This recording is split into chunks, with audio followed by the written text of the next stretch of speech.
So this year I decided to take a special trip back to Louisiana. So I took a road trip, packed up the car, went with my girl, and we rode all the way to Louisiana from Florida. But this wasn't just any visit. I really wanted to use this time wisely. So what I did is I actually wanted to create a legacy video. I wanted to create something special with my mom that, as time goes on, you just never know what's going to happen. And so one thing that we haven't done in our family is create like legacy videos or videos surrounded around like what are our traditions. And so this was very important to me. Specifically, I wanted to explore more with our financial family legacies. I know that many of us may not think about our family's financial legacy or anything like that, but I really wanted to get down to really understanding where our money mindset came from in our family and how to really just break those generational curses, because how do you know what to break if you're not aware of it? And so that's really what this financial legacy video is coming from. So today I'm taking you on for the ride while I ask my mom 3 important questions to help us understand where our financial limitations or beliefs or traditions actually came from. And while you're at it, these are actually questions that you can actually start a similar conversation with your own family, with your parents, grandparents, or other relatives in your family that you may have. My name is Latarshia, but I go by LT. Got Mama back here today. I'm just gonna ask her a couple questions, and I'll let her introduce herself real quick. Tell her a little bit about how you was born, when you was raised. Latarshia Hall. I'm from Manning, Louisiana, and we was raised poor. So my first one, I just want to go into understanding how your early financial landscape was. What were your earliest memories of money? Like, did your family have a lot, or a little bit, or somewhere in between? No, we didn't have a lot. It was 5 children, 5 of us. Well, 7 people in the household. So we would go to grandmama's house and we would pick the bottles up on the side of the store and go take them back to the store and sell them back to the store and buy penny candy. Go with grandmama to go pick peas, make money that way.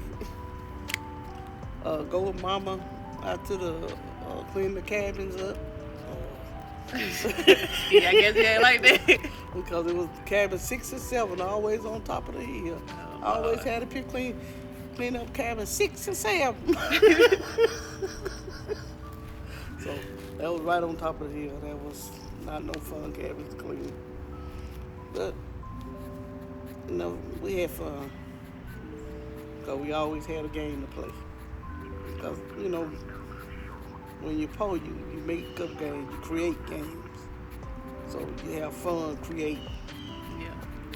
So I remember those times, like whenever we would go do different things, picking up cans and riding our bikes down the road. It was always presented as a game. Like, we having fun, laughing around, joking. So you have fun, create. We always play SOX, tic-tac-toe, some kind of domino game, some kind of game to make our day go by smooth.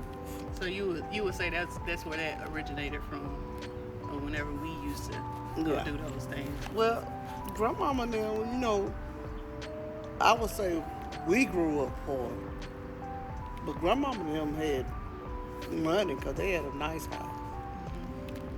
But mama, when she moved out, but we grew up poor because we had to tote the water in from a well, bathe in number 3 tub.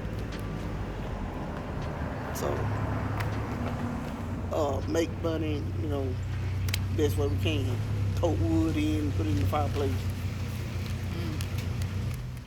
So, tote the bucket out the empty when we used it in the bucket. Lord. Couldn't have been around in them days. Yeah, tote it out to the outhouse. What were some of the ways your family managed their money? Did they budget? Did they talk openly about money, or was it kind of like a hush-hush in the household? Money was always funny. that's the way mama always put it. My money funny. So if she say your money funny, just go with it. Stuff was getting cut off, so We hid from bill collectors.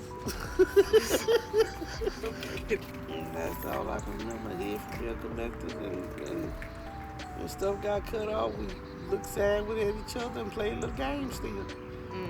Just always, it just let me know to always be prepared. Okay. To know what, if this get cut off, I'm gonna have candles, I'm gonna have this, I'm gonna have that. When Yeah. this, if something got cut off, like a storm came through, I was always prepared for something.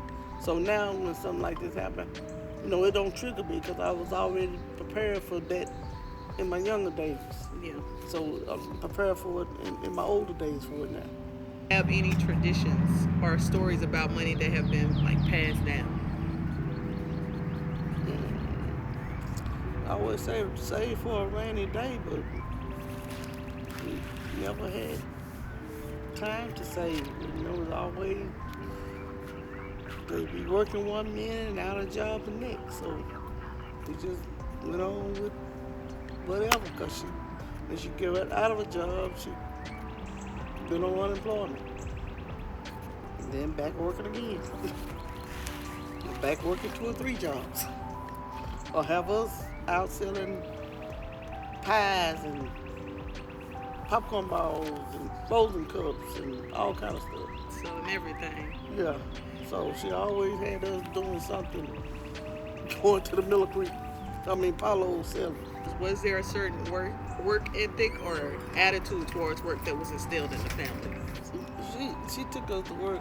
I started working with Mama when I was about 6, 7 years old. So she always got me. So she always knew I was gonna strike a deal. She know I love to shop. So she knew I could take $5 in the store and make groceries. So you was gonna find the deals, you gonna find the sales. So whenever she got food stamps or any kind of money to make groceries or anything, she always got me to go in the store with her. And then if she went on the job, she got me. Because she knew I was going to do the job right. Did your grandparents emphasize hard work, or was financial security achieved through other means? They worked all the time. They had good jobs. They worked all the time. Grandmama was in the church, and she went by a standard of everything. She very clean, very neat to the T, and you gonna have everything organized in that house from top to bottom. Nothing was dirty. Nothing. No newspaper, no nothing, nowhere. Dishes clean. And we're gonna feed the pastor almost every Sunday. With the napkins and the white handkerchiefs and the white curtains, everything. To a crisp. Everything. Everything. Feed the pastor. If you're finding value in this video right now, please like below and subscribe to my channel. Now back to my mom and me. Granddaddy, he didn't like for us to call him Granddaddy. He liked for us to call him Daddy.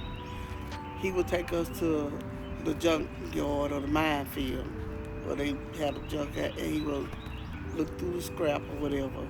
And that's how we got to go through different scrap stuff. So that's how we started scrapping up different stuff. So somebody's junk is always somebody else's treasure. So y'all got to remember that. So just because you see somebody's junk, remember that could be your treasure. Antique stuff costs money. There's money in it. Grandma worked at Dr. Jones' office, and Granddaddy worked in the mill. And then one time Mama said he was a carpenter and built things. And they just was sweet grandparents, just always teaching us things. And Granddaddy, he smoked this little pipe. He tell us not to go bring all them boxes over there to the house. Him and Grandmama, because we'll sneak behind TGNY and bring all the boxes from over there and build us the little playhouses, box houses, and make a mess in the backyard. That was the fun days. They used to build, make their own garden. They had a big old yard.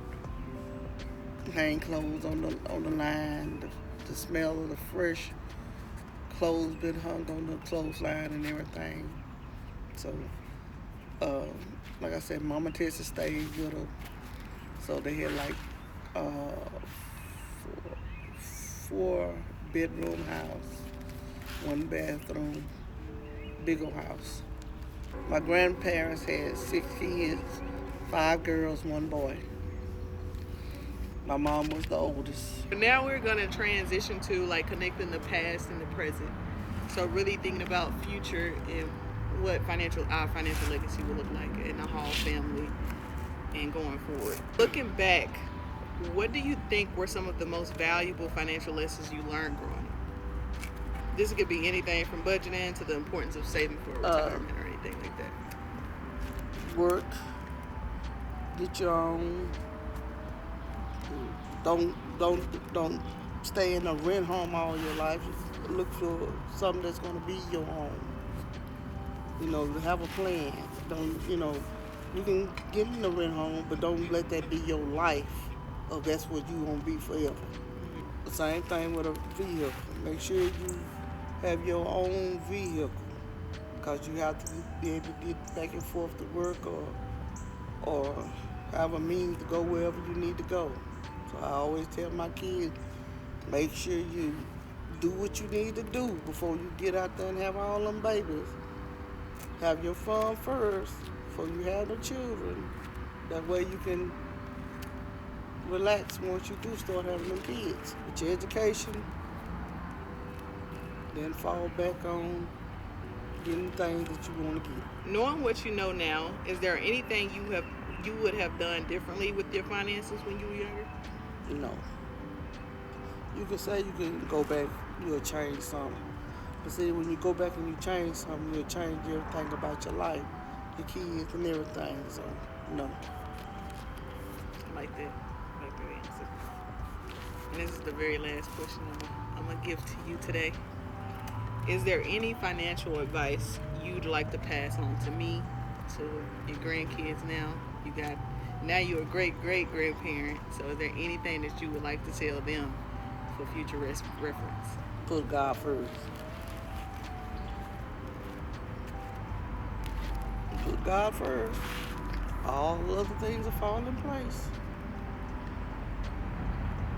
On that note, that's the end of this one. So as you can see, whenever I spoke to my mom and she answered these questions, I can really tell how certain things within our family and our past, like past traditions and past like mindset when it comes around money, has been passed down to even myself just by some of the things that she said. And I think oftentimes we just don't think about how deep these past traumas or past beliefs or past money habits that our parents or grandparents or great-great-grandparents had, and how it actually comes down to the present day. I know that by understanding these things that your family may have went through with finances can really just help you out financially today, to where you can identify different patterns and you can really make informed decisions with your money present day. And I know that, talking about finances definitely in the Black community is one of those taboo type of things. You don't really want to talk about it at the dinner table. You don't really want to talk about it at all. And so this was one of my main reasons for wanting to sit down with my mom and really just understand kind of where her mind was when it came to how she viewed money at a young age and to present day. If she went back, did she want to change anything? If she wanted to change anything about it. And I know these type of talks can feel awkward, but they're also important for when you're thinking about your family's legacy. Whenever I have kids, which I don't have any yet, but I plan to have kids. But whenever I have kids and they have kids, my children's children have kids, I really want to plant a seed of abundance, a seed of just wealth. Like, I want them to be wealthy all the way around, whether it's finances, their family life, their business life. I want everything to just be wealthy and abundant in their life. And so that's one of the main reasons I wanted to create this, because whenever we just go through the years like 20, 50 years from now, I really want my kids to come back and look at this video and be like, my mom or my grandparent or my great-great-grandparent planted a seed for me today that can go into the next generations. And I want you to think about this for a second.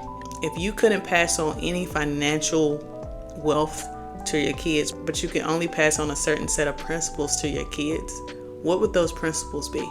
So tell me, what are you waiting for? I want you to reach out to your parents, your grandparents, any relative, and just really ask, those hard questions. Start to really dig down and dig deep on where your financial money mindset came from, and see how you can implement better choices or better, tactics and principles today. You might just be surprised by what you learn, because some of the things our parents really just don't tell us.